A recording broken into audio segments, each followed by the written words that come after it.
तो गाइस अब स्टार्ट हो चुका है दूसरा दिन। अभी शाम के 5 बजने वाले हैं और हम सुबह बहुत लेट उठे थे क्योंकि सभी गोवर्धन की यात्रा करके आए थे, तो बहुत ज़्यादा थक चुके थे। खाना वगैरह खाकर सो गए सभी और हमें उठने में भी लेट होगी। तो अभी हम मतलब 12-1 बजे तक सभी उठे, खाना वगैरह खाया, उसके बाद कपड़े वगैरह चेंज करे और अब जाकर हम रेडी हुए हैं। गाइस अभी हम जा रहे हैं गोवर्धन के मतलब जितने भी सरोवर हैं ना, जैसे चंद्रकुंड सरोवर, मानसी गंगा, वहाँ पर जाएंगे, स्नान करेंगे। वहाँ पे स्नान करने से ना हमारे जो सारे पाप होते हैं वो धुल जाते हैं और बहुत शुभ माना जाता है। और शायद हम गिरिराज जी के मंदिर में भी जाएंगे क्योंकि कहते हैं अगर यात्रा करने के बाद वहाँ पे ना जाओ तो कोई फ़ायदा ही नहीं होता यात्रा करने का, तो वहाँ पे भी जाएंगे, जल्दी से जाएंगे और आपको भी दर्शन कराएंगे। तो चलो चलते हैं जल्दी से।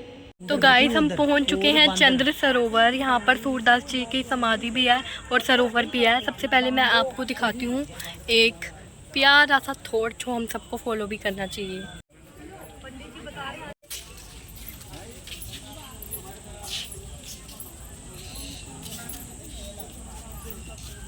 ये माता जी इस पावन भूमि का नाम है चंद्र सरोवर। यहाँ भगवान श्री कृष्ण मैया से बोले, मैया मैं तो चंद्र खिलौना लई हो, सुरभि को पई पान न करो हो, सिर नवेनी गुथे हो, तो मैया मोरी चंद्र खिलौना लई हो। मैया चंदा दे दे, चंदा नहीं देगी तो नहीं तेरा दूध पीऊंगा, ना ही चोटी कराऊंगा और ग्वाल वालन तो कह दूंगा मैया को लाला ना हूँ, मैं तो बाबा को लाला हूँ। मैया बड़ी भोली थी। तो एक पूर्णमासी प्रोतानी जो उम्र की थी 70, 80, 90 साल की थी, उसके पास में गई कि मैया मैं क्या करूं, मेरा लाला चंद्रमा को खिलौना समझ लो। बोले चांदी की कमी नहीं है, तो चांदी की थाली ली, उसमें चंद्रमा का प्रतिबिंब दिखाया, चंद्रमा का प्रतिबिंब दिखाया जल में, और चंद्रमा से भगवान से कहे कि लाला पकड़ ले चंद्रमा। भगवान दौड़ के पड़े, तो थाली में हाथ मारो, जल में से चंद्रमा भर गया। तो भगवान ने थाली खींच के ऐसे भूमि पर गिराई और उसके अंदर से 7 धाराएं प्रकट हुई और चंद्र सरोवर का प्रागट हुआ। 16,000 गोपियों के साथ में भगवान श्री कृष्ण ने महाराज किया, माने 16,000 गोपी और 2 गोपी बीच एक कृष्ण, माने 8,000 कृष्ण।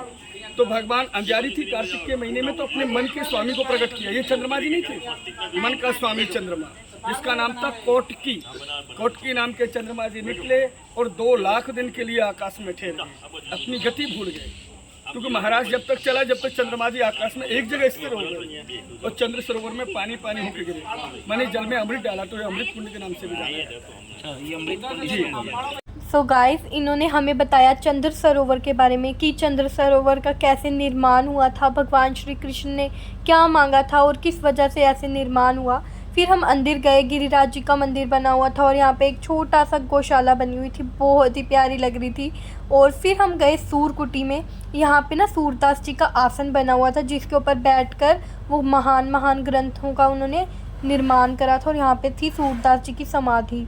गाइस बहुत ही प्यारा बना हुआ था सारी जगह। हम निधिवन ऐसी जगह तो हमें पता है, लेकिन हम इस बारी ऐसी जगह पे गए जिसका हमें पता नहीं था। ये हमें पहली बार ही पता चला कि चंद्र सरोवर नाम की भी एक जगह है जहाँ पे हमें जाना चाहिए। तो ये एक घर बना हुआ था पुराना सा, कहते हैं यहाँ पर सूरदास जी रहते थे। इसको इन्होंने फिर से नया करके बनवाया था और अब ये फिर से और भी नया बन रहा था।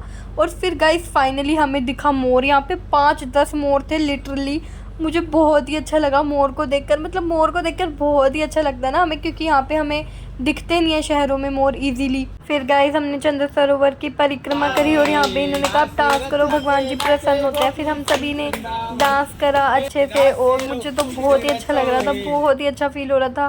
फिर फाइनली चंद्र सरोवर के दर्शन करने के बाद हम गए कुसुम सरोवर। और गाइस वहाँ का व्यू बहुत अच्छा आ रहा था क्योंकि वहाँ पे लाइटिंग थी। हमने वहाँ पे जाके फ़ोटोज़ वगैरह क्लिक कराए। उसके बाद हम गए खाना खाने।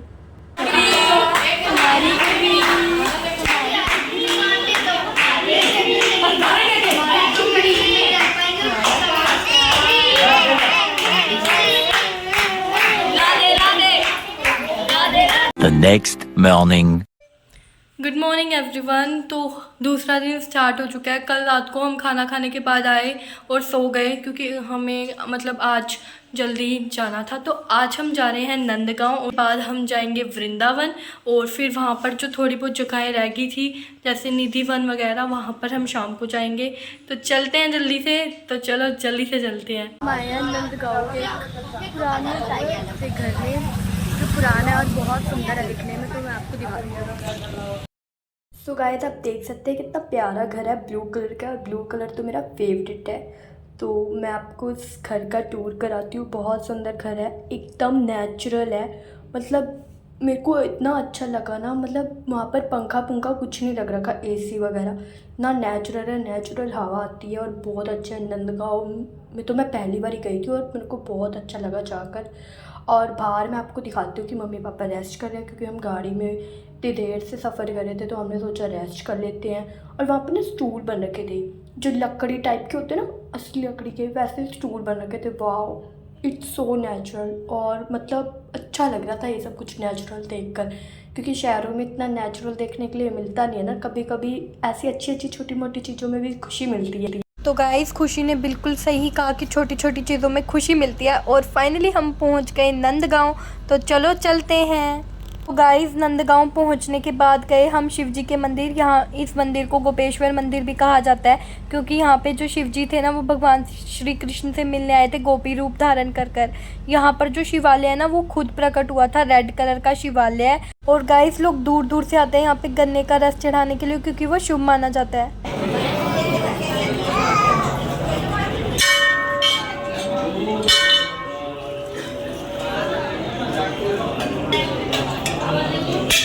तो गाइस हम थकने के बाद थोड़ा सा विश्राम करने के लिए बैठे हैं।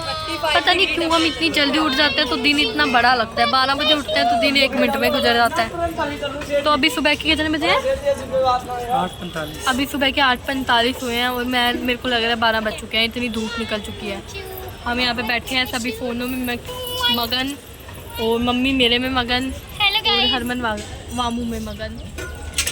गाइस यहाँ पे बहुत सारे मंकीज़ हैं, आपको पता है वृंदावन सारी जगहों पे होती हैं भगवान जी के घर में। तो हमें थोड़ा फ़ोन बचा के शूटिंग करना पड़ रहा है, बट कोई बात नहीं, हम आपके लिए शूटिंग ज़रूर करेंगे और वीडियो अपलोड भी करेंगे। वाह वाह। तो गाइज़ यहाँ के दर्शन के बाद हम गए वृंदावन निधिवन में भी हमने दर्शन करे। मुझे क्षमा कर देना, मैं आपको भगवान जी के दर्शन नहीं करा पाऊँगी यहाँ पर, क्योंकि यहाँ पे कैमरा अलाउड नहीं है। उसके बाद हमने डांस वगैरह करा और दर्शन करने के बाद हम गए यमुना नदी के तट पर।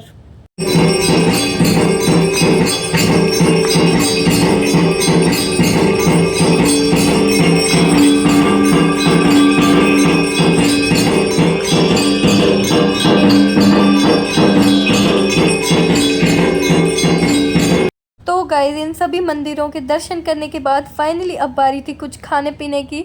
कुछ और तो नहीं, पर गोला दिखा मुझे तो मैंने कहा खाते हैं, और काला खट्टा गोला तो सबको पसंद होता है। तो हम सभी ने इंजॉय करा हमारा फेवरेट गोला और चले गए रूम्स में सोने के लिए। The next morning. Radhe Radhe everyone. तो आज हमारा लास्ट डे वृंदावन में, तो आज हम जा रहे हैं बरसाना एंड फिर हम चले जाएंगे अपने घर। सारे हमने दर्शन कर लिए, बिहारी जी के भी हमने कर लिए, गोवर्धन की भी हमने परिक्रमा कर ली, और अब हम जा रहे हैं Barsana and then go to the Chandigarh. तो चलो चलते हैं जल्दी से, लेट्स गो। तो गाइस फाइनली हम बरसाना पहुंच गए थे, और इसकी गलियां इतनी ज़्यादा छोटी छोटी, इतनी प्यारी प्यारी, मतलब बहुत ही अच्छी फीलिंग आई थी मुझे। फिर फाइनली हम जो पैड़ियाँ थी छोटी छोटी उनको चढ़ के पहुंच गए। मैं सबसे आगे थी मेरी फैमिली में, मेरी मम्मी पापा थोड़ा पीछे थे, मैं सबसे आगे थी। फाइनली मैं ऊपर चढ़कर सबसे आगे पहुंच गई। गाइस यहाँ पर बहुत ज़्यादा रश था, भीड़ थी, और देखो कितनी प्यारी प्यारी चुन्नियाँ थी। मैंने इनको भी रिकॉर्ड करा, इतनी ज़्यादा मुझे सुंदर लग रही थी। इतनी ज़्यादा यहाँ पे गर्मी थी ना, लोग बस पानी पिए जा रहे थे। और जब हम इस जगह पे आए ना, बस ये मन कर रहा था कि भागकर फटाफट ऊपर चढ़े जाएं, क्योंकि गाइस हम दोपहर के टाइम गए थे। आपसे मैं यही कहना चाहूँगी कि आप शाम के या सुबह के टाइम ही जाना। फिर हमें दर्शन हुए। गाइस मुझे क्षमा कर देना, मैं उसके दर्शन नहीं करा पाई, क्योंकि यहाँ पे कैमरा अलाउड नहीं था। तो मैंने सोचा बाहर का तो रिकॉर्ड करूँ, मैंने ये रिकॉर्ड करा, और अब टाइम आ गया था जाने का। सो गाइस हमने बरसाना में राधा रानी के दर्शन कर लिए, और अब हम जा रहे हैं चंडीगढ़ वापस। और मैं बहुत ज़्यादा थक चुकी हूँ। गर्मियों में तो बिल्कुल भी नहीं आना चाहिए कहीं पे भी बाहर। हिल स्टेशन में जा सकते हैं, इतनी ज़्यादा गर्मी होती है, पसीने छूटते रहते हैं, पानी वगैरह, बस पानी पीते रहो, इतने पसीने आते हैं। मैं तो यही प्रेफर करूँगी, अगर आप गर्मियों में जा रहे हैं तो गर्मियों में मत जाइए। हिल स्टेशन आप जा सकते हैं, वहाँ पर ठंडक होती है। बाकी ठंडे मीठे मौसम में और वो मज़े करो, आपकी चॉइस है ना। तो अब हम जा रहे हैं वापस चंडीगढ़, और जल्दी से चलते हैं। 7 घंटे तो हमें लग ही जाएंगे जाने में, आई थिंक दैट। तो चलते हैं हम वापस चंडीगढ़। और हमें बहुत ज़्यादा भूख लग रही है, लेकिन अभी हमने खाना नहीं खाया। हम रास्ते में ना दिल्ली के किसी रास्ते में रुकेंगे, फिर वहाँ पे खाना खाएंगे, क्योंकि बाहर का खा खा के बहुत मन ख़राब हो गया। मेरा मन कर रहा है मैं मम्मी के हाथ के गरम गरम खाना खाऊं। और जब घर पे होते हैं तो हम मम्मी को कहते हैं नहीं मम्मी आपके हमें कुछ बाहर से खाना है। तो चलो चलते हैं चंडीगढ़, लेट्स गो गाइस। तो गाइस गाड़ी में कैसे भी सफ़र बीता पता नहीं। आप देख सकते हो हरमन को कोई गाना चला था, इस पर ऐसे रिएक्शन दे रही थी। मैं कुरकुरे खा रही हूँ मस्त बैठकर। तो चलते रहे सफ़र, मतलब 7-8 घंटे का सफ़र था। जैसे निकलना था निकल गया। फाइनली हरियाणा आया, हरियाणा में एंटर करा और फिर उसके बाद हमने एंटर करा ज़ीरकपुर में। ये लाइट्स बहुत ज़्यादा प्यारी लग रही थी, तो मैंने सोचा इसकी वीडियो बनानी चाहिए। और फिर फाइनली हम पहुंच गए घर। तो गाइस हम पहुंच गए अपने घर फाइनली। गाइस बहुत अच्छा लग रहा है अपने घर पर आकर, सुकून मिल रहा है, जो सुकून मिलता है हमें अपने घर पर आकर। और सही कहते हैं लोग, बाहर का खाना जितना मर्ज़ी खा लो, घर जैसा खाना तो मिल ही नहीं सकता। घर पर आकर आराम से हमने खाना खाया और अब कपड़े वगैरह चेंज कर रहे हैं सोने की तैयारी। तो आप भी अगर आपने ये वीडियो को एंजॉय करा हो, सारी जगहों के दर्शन कर आपको थोड़ा सा भी अच्छा लगा हो, तो हमारा व्लॉग थोड़ा सा भी अच्छा लगा है तो प्लीज़ वीडियो को लाइक कर देना, शेयर करना और चैनल को सब्सक्राइब करना ना भूलना। और हाँ, बेल आइकन को भी ज़रूर क्लिक करना, जिससे सारी नोटिफिकेशन सबसे पहले आपके पास आए। Okay bye bye, thanks for watching.